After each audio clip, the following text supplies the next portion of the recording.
Hi, this video is on CIE 1123 O-Level English Paper 2 Part 2 Reading for Meaning. I have made another video on Paper 2 where I dealt with the first part, the reading for ideas. Now, reading for meaning section has 25 marks, like the reading for ideas section. This section is based on a narrative passage, which may be a report, an article, or a story of approximately 700 words. And the questions the examiners are going to ask on this section are short answer questions, which may be explicit questions or implicit questions. Now, let's see the explicit questions. The first type of explicit questions is the literal questions, where the answers are obvious and the keywords in the question can lead you to the answers. The second type is quotation questions, where you usually find out a single word or phrase that the writer has used in the text to mean certain thing.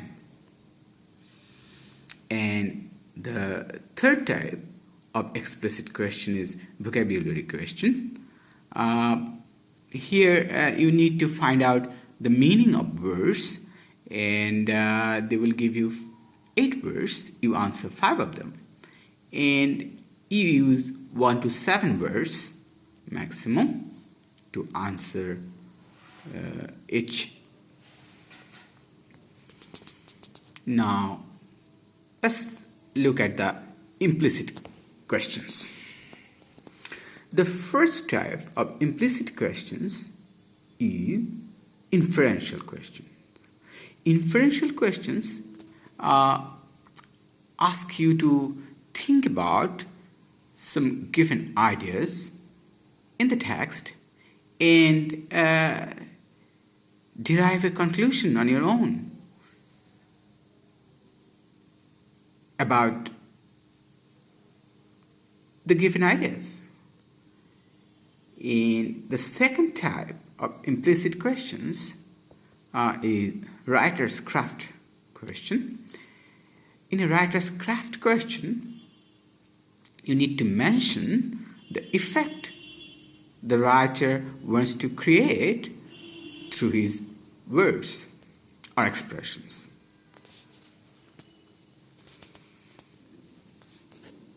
Now, here are some general tips about this section. The first one is read the concerned paragraph of the passage thoroughly before answering the questions. As you know, for your convenience, the short questions in this section are taken from different paragraphs, and the number of the paragraph 1, 2, 3, 4 is given for you. So you read the whole paragraph and then try to answer 1, 2, or 3 questions which are based on that paragraph. Tip 2, read the questions so carefully that you don't miss any instruction. Yes, questions have instructions in bold-faced type, sometimes in parentheses. So whatever format the instruction is given, you need to follow each bit. Tip 3. The answers will be in third person, even if the text is in first person. Yes, the passage given to you to read maybe a first-person narrative where the narrator is very much part of the story and tells you the story using I did that, I had that, I thought that. But when you answer he or she did that in the third person. Tip 4. Answer the questions precisely. Precisely? Yes. Don't say too much or too little. Just exactly as much is needed for that answer. Next tip is don't write outside the parameter of the answer box or on another page. Yes, the questions are followed by the dotted lines while you write the answer. Please do that.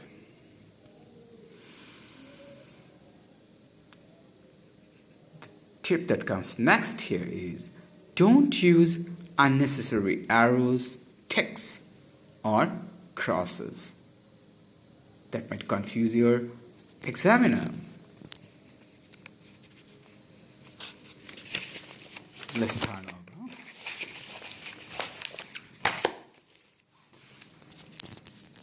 And the final general tip for this section is don't include the insert with the paper. Yes, the insert will carry the passes. You do not put it with your answer paper. Okay, after the general tips, let's move on to individual type of questions. First, tips for explicit meaning questions. The first type of explicit meaning questions is literal questions. In a literal question, you need to distill the answer from the text. While doing that, don't directly copy a line if it doesn't fit the structure of your question.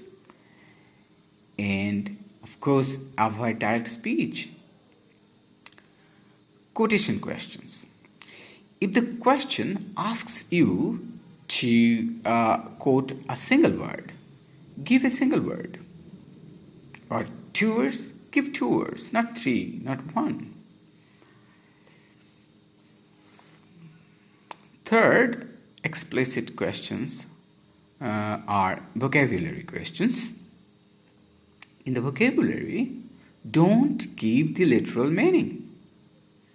If you look up a word in the dictionary, you will find out that a word may have quite a few meanings. The first one being the literal one. In this answer in your paper, you have to give the contextual meaning.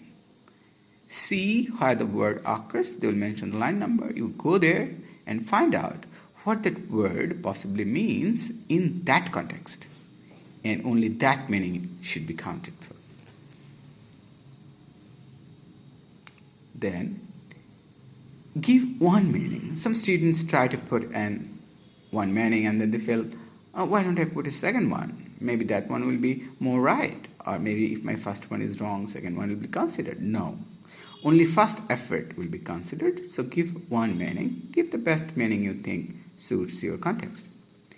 And don't use more than 7 words for your meaning.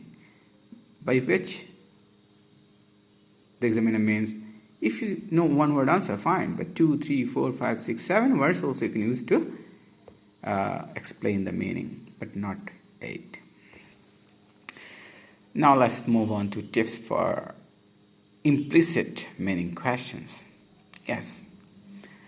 First type of questions are inferential questions, where you have to infer about certain situations. So you need to draw the inference from a sensible context linked to the text. Don't use your outside information or some similar text where this idea occurred. It's a reading section. and you have to infer from the given information of the text. Next type, own words question. In own words question, you identify the keywords in the question answers and deliberately replace those keywords with your own words. If you don't, you're going to lose marks, even if your answer is correct, apparently.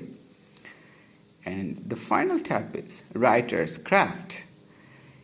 In writer's craft question, you need to relate to the effect created by the specific word or phrase that the writer has used. And you need to just see what the writer has achieved by using that particular word or phrase there. I think this will help you. Best of luck with your English Paper 2. Bye.